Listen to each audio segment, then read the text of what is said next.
تدوین حدیث کے پس منظر میں توجہ فرمائیے گا، تدوین حدیث کے پس منظر میں آل محمد کی عظمتوں والی حدیثوں کو چھپا دیا گیا۔ بنی امیہ جن میں کوئی فضیلت نہیں تھی ان کی شان میں حدیثوں کو بڑھایا گیا، بنایا گیا۔ نتیجہ یہی ہوا کہ کفر کے چہرے پر نقاب اسلام ڈال دی گئی۔ اور آج میں نے جملہ کہا تھا، آج کے زمانے میں یہ مجھے سمجھانا کوئی بہت مشکل کام نہیں ہے۔ حکومت جس کی ہوتی ہے نقطۂ نظر اسی کا عروج پاتا ہے۔ وہ جن شخصیتوں کے بارے میں جیسا ہنر دیتا ہے، جیسا نظریہ دیتا ہے، نسلیں اسی کو فالو کرتی ہیں، اسی کو سمجھتی ہیں۔ اگر آج بتانے والوں نے باپو، مہاتما گاندھی اور نہرو جی کی تصویر کو ایسے بنا دیا ہے کہ یہ ملک کے دشمن تھے، تو اب آپ سمجھ سکتے ہیں کہ جب آج 1400 سال کے بعد تاریخ سے اتنا کھلواڑ کیا جا سکتا ہے تو 1400 سال پہلے تاریخ سے کتنا کھلواڑ کیا گیا، کتنا کھلواڑ کیا گیا ہوگا۔ آج کے حالات کو دیکھنے کے بعد، آج کی صحافت کو دیکھنے کے بعد، آج کی حکومتوں کے نظریات کو دیکھنے کے بعد ہم سب کچھ سمجھ سکتے ہیں کہ دنیا میں کیا ہو رہا ہے، کیسے راجنیتی ہو رہی ہے، کیسے سیاست ہو رہی ہے، کیسے حکومت دبے پاؤں چلتی ہے، کیسے عقائد پر حملہ ہوتا ہے، کیسے شخصیتوں کا خاتمہ ہوتا ہے، کیسے کسی قوم کا نرسنہار کیا جاتا ہے، کیسے کسی قوم کو صف ہستی سے مٹانے کے لیے طرح طرح کے قوانین بنائے جاتے ہیں، ان کی جائیدادوں پر قبضہ کر لیا جائے، ان کے وجود کا خاتمہ کر دیا جائے، ان کے گھروں کو برباد کر دیا جائے، ان کے علمی مراکز کو ختم کر دیا جائے۔ یہی کچھ بنی امیہ نے آل محمد کے ساتھ کیا ہے۔ جو کیا جا چکا ہے وہ ہو رہا ہے۔ ماضی کا جائزہ مستقبل سازی میں مدد دیتا ہے۔ تاریخ اسلام کو اب پڑھیے، اب بھی سمجھ میں نہ آیا تاریخ اسلام کا ورق تو پھر جب گزرے گی تب سمجھ میں آئے گا کہ تم نے آل محمد کے ساتھ کیا کیا تھا اور اب تمہارے ساتھ کیا ہو رہا ہے۔ 11 ہجری میں توجہ کیجئے گا، یہ دوسرا حملہ صفین میں ہوتا ہے، تیسرا حملہ صلح امام حسن کی شکل میں ہوتا ہے۔ اس طریقے سے کیفیتیں بنائی جا رہی ہیں، 2 پردے تیار کر دیے گئے۔ ذرا سا رکھیے گا، میں ہر بات کی وضاحت کرنے کی کوشش کروں گا، وقت کے دائرے میں بات مکمل ہو جائے۔ تیسرا حملہ اس وقت ہوا جب امام کو صلح کرنی پڑی۔ اب سب کچھ بظاہر ختم کر دیا گیا نا، آل محمد کوفے سے منتقل ہو کے واپس مدینے میں آ گئے۔ اب کوفے میں حاکم شام کا نمائندہ، بصرے میں حاکم شام کا نمائندہ، مکے میں حاکم شام کا نمائندہ، جتنے اسلامی رقبے تھے وہاں سب جگہ بنی امیہ کا قبضہ ہو گیا۔ اب ظاہر ہے بنی امیہ کا قبضہ جیسے جیسے بڑھتا رہا ویسے ویسے بنی امیہ نے بنی ہاشم کی شخصیتوں کو مجروح کرنے کی کوشش کی۔ اس لیے تاریخ میں تلاعب کیا گیا۔ آج اگر مختار کے لیے ہزاروں قسم کی روایتیں بنی ہوئی ہیں تو اس لیے نہیں ہے کہ مختار غلط تھے، اس لیے ہے کہ مختار نے بنی امیہ کا قلعہ قمع کیا تھا۔ اور جو شخص نقصان پہنچاتا ہے اس کی نقصان پہنچانے کے بعد اس کی کردار کشی کی جاتی ہے۔ اس لیے تاریخ ضرور پڑھیے مگر محمد و آل محمد کی محبت کا چشمہ لگا کے پڑھیے تاکہ تاریخ کا کھیل کھلاڑیوں کے سمجھ میں آ سکے۔ تجزیہ کیجئے، سیاسی نقطۂ نظر رکھیے، ذہن کو سیاسی بنائیے، حکمت کے سے تعلق رکھیے۔ ہر بات کو پڑھنے کے بعد، ہر خبر کو سننے کے بعد عمل نہ کیا کیجئے، تجزیہ کیجئے۔ یہی تو قرآن 1400 سال سے کہہ رہا تھا، ان جاکم فاسق بنبأ فتبینوا۔ جب فاسق و فاجر کوئی خبر لے کر آئے تو خبردار فوراً قبول نہ کر لینا، اس کی تحقیق کرنا، اس کی تفتیش کرنا۔ کس کے لیے کہہ رہا تھا؟ مجھے لگتا ہے یہ آیت 1400 سال پہلے آج کے چینلوں کے لیے نازل ہوئی ہے۔ 1400 سال پہلے کی آیت آج کے چینلوں کے لیے نازل ہوئی ہے۔ جو خبر تمہیں بتایا جائے آمنا صدقنا کہہ کے نظر نہ جھکا لینا، تحقیق کرنا، تجزیہ کرنا، ایک خبر کے بعد دوسری خبر پڑھنا، دوسری خبر کے بعد تیسری خبر پڑھنا۔ خبریں پڑھتے رہو گے ٹائٹل میں مماثلت بتائی جائے گی، ایک ہی کارخانے کے سارا پروڈکٹ ہے۔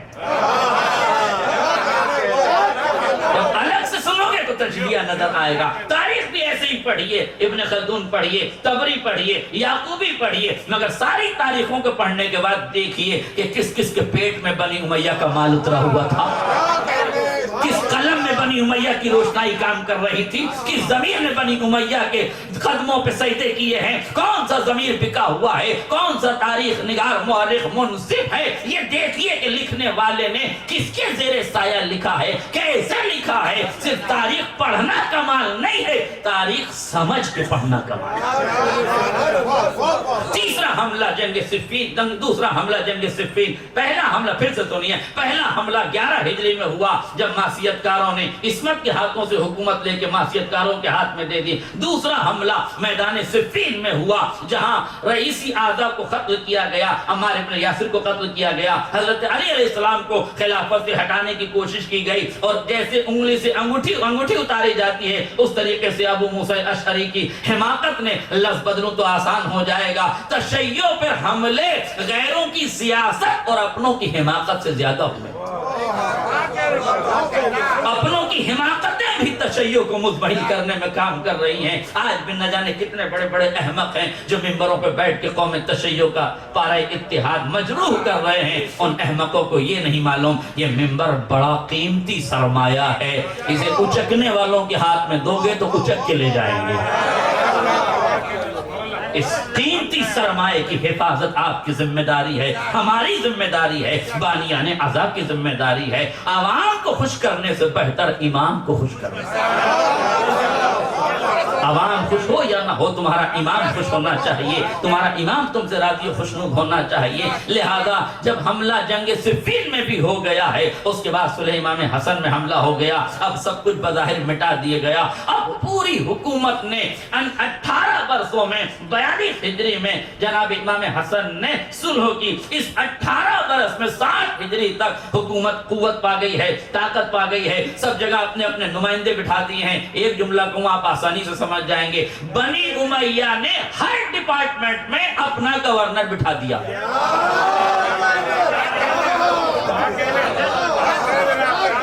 کوفے میں اپنا, بصرے میں اپنا, مکے میں اپنا, مدینے میں اپنا. وقت نہیں ورنہ میں سب کے نام بتاتا.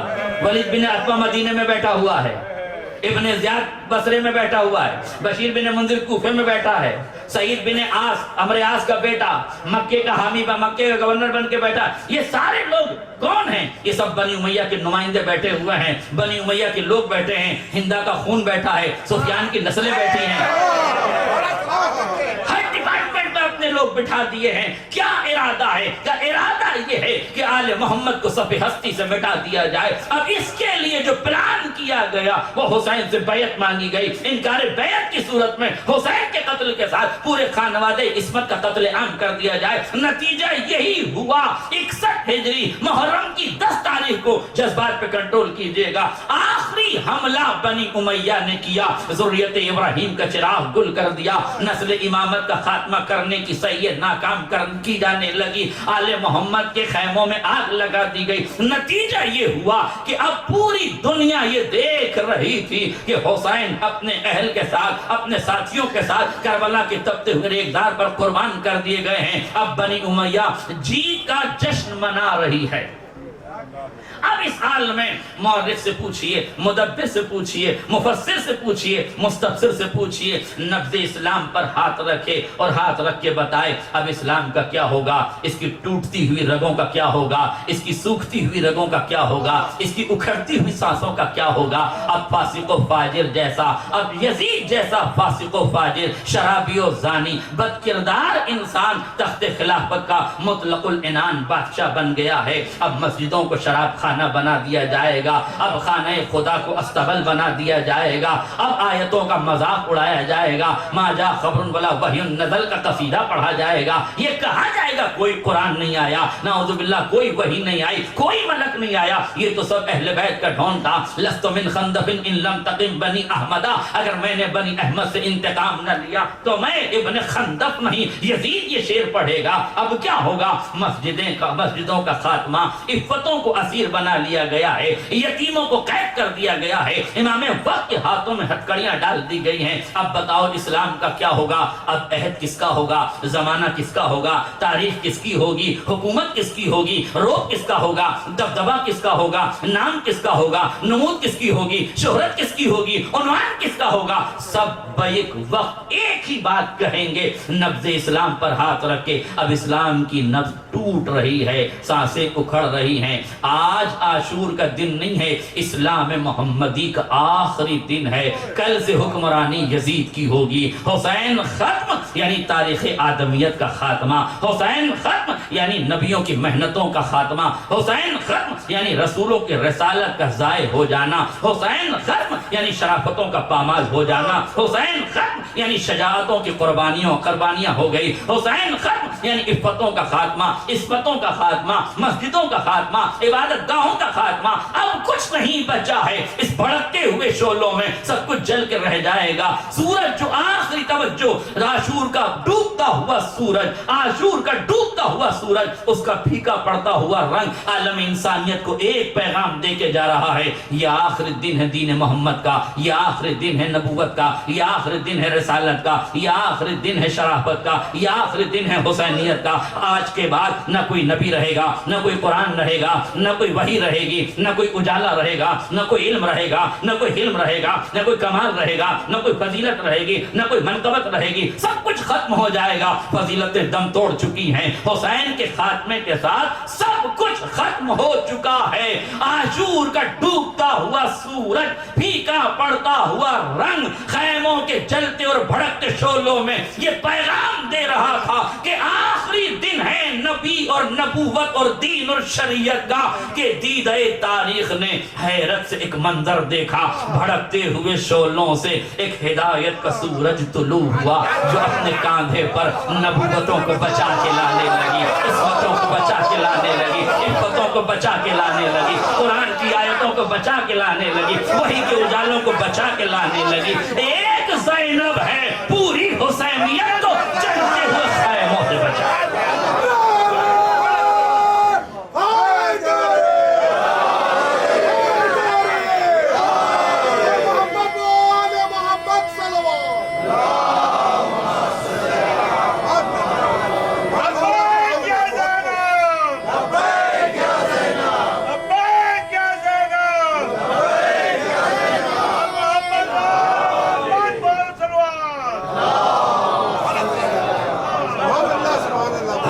مسلم راوی ہے، دیکھ رہا ہے ایک بی بی ہے، بار بار بھڑکتے ہوئے شعلوں میں جاتی ہے، کبھی کچھ اٹھا کے لاتی ہے، کبھی کسی کو بچا کے لاتی ہے۔ جن بچوں کو جینے کی امید نہیں تھی، ان کے دلوں میں چراغ امید بن گئی ہے زینب۔ جو بیوائیں اپنے والی و وارث کے بعد ان خیموں میں جل کے مر جانا چاہتی ہیں، انہیں حیات کا مژدہ سنایا ہے زینب نے۔ ایک زینب ہے، نہ جانے کتنے ارمانوں کی چتاؤں پہ کھڑی ہو کر عالم انسانیت کو دین بچانے کا پیغام دے رہی ہے۔ ایک ہی وقت میں زینب بھائی کی سوگوار بھی ہے، 72 کی عزادار بھی ہے۔ ایک ہی وقت میں زینب بھائی کی سوگوار بھی ہے، 72 کی عزادار بھی ہے۔ مگر تاریخ نے دیکھا اب زینب کی آنکھوں میں آنسو نہیں ہے، اب زینب کا ہاتھ سینے پہ نہیں ہے، نہ زینب ماتم کرتی ہے، نہ زینب مرثیہ پڑھتی ہے، نہ زینب نوحہ پڑھتی ہے، نہ زینب اشک فشانی کرتی ہے۔ کیوں اشک فشانی نہیں ہے؟ کیوں سوگواری نہیں ہے؟ کیوں عزاداری نہیں ہے؟ زینب نے بتایا ابھی ذمہ داریوں کا وقت ہے، عزاداری کا وقت بعد میں ہے۔ ابھی ذمہ داری کا وقت ہے۔ بیوی کیا ذمہ داری ہے؟ شریعت کو بچانے کی ذمہ داری، آیتوں کو بچانے کی ذمہ داری، وحی کے اجالوں کو بچانے کی ذمہ داری، یتیموں کی کفالت کی ذمہ داری، بیواؤں کو بچانے کی ذمہ داری، بیمار کو بچانے کی ذمہ داری، نسل ابراہیم کو بچانے کی ذمہ داری، ذریت امامت کو بچانے کی ذمہ داری، مقصد حسین کے بچانے کی ذمہ داری۔ میں نے ہاتھوں کو جوڑ کے کہا بی بی آپ کربلا کے میدان میں ہیں، بڑھتے ہوئے شعلوں میں ہیں، ذمہ داری کے بجائے عزاداری کیجئے۔ کہ یہی تو پیغام دینا چاہتی ہوں، پہلے ذمہ دار بنو، بعد میں عزادار بنو۔